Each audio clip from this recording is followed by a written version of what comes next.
To call this a biography would be a serious understatement. If you ever have an American edition to this book, I would suggest the subtitle, Everything You Ever Wanted to Know About Tipu Sultan But Were Afraid to Ask.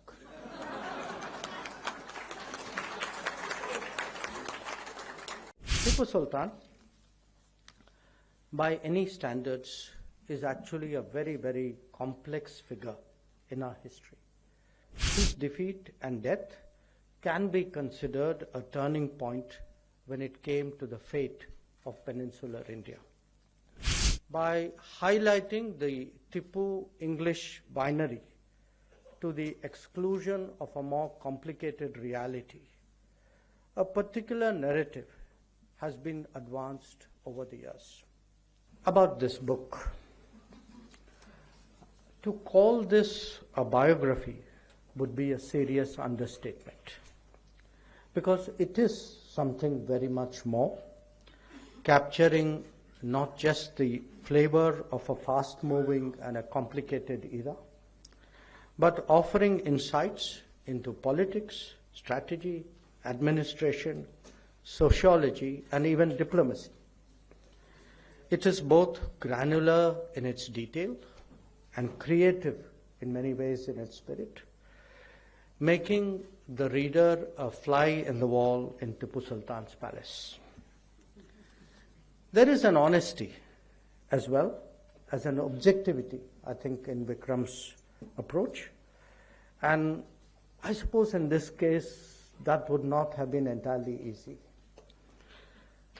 In fact, if you ever have an American edition to this book, I would suggest the subtitle, Everything You Ever Wanted to Know About Tipu Sultan But Were Afraid to Ask.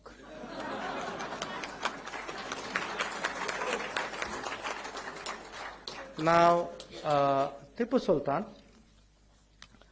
by any standards, is actually a very, very complex figure in our history. On the one hand, he has the reputation as a key figure who resisted the imposition of British colonial control over India. And it is a fact that his defeat and death can be considered a turning point when it came to the fate of peninsular India. At the same time, he evokes strong adverse sentiments, even today, in many regions, by some in Mysore itself, in Coorg, and in Malabar. Contemporary history writing, certainly at the national level, has focused largely on the former aspect, underplaying, if not neglecting, the latter.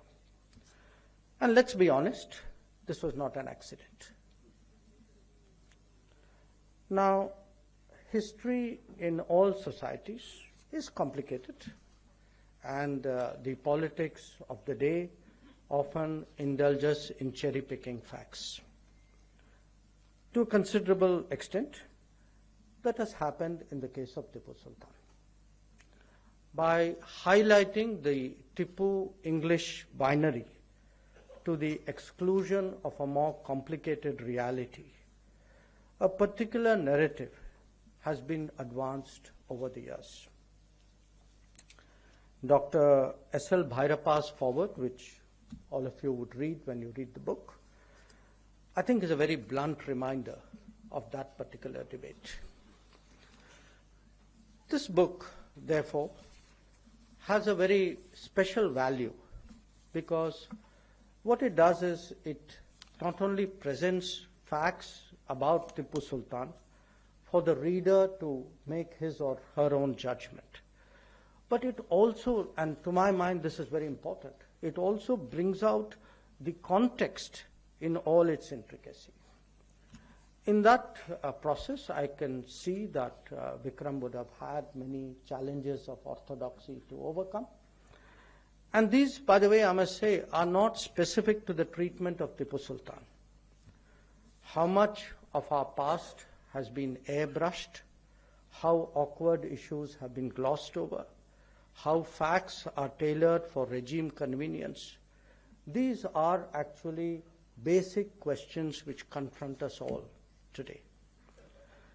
As a product myself of an institution that was at the center of these politically driven endeavors, I can well appreciate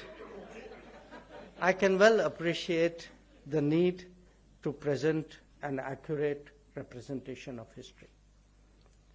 In the last decade, the changes in our political dispensation has encouraged the emergence of alternative perspectives and balanced accounts.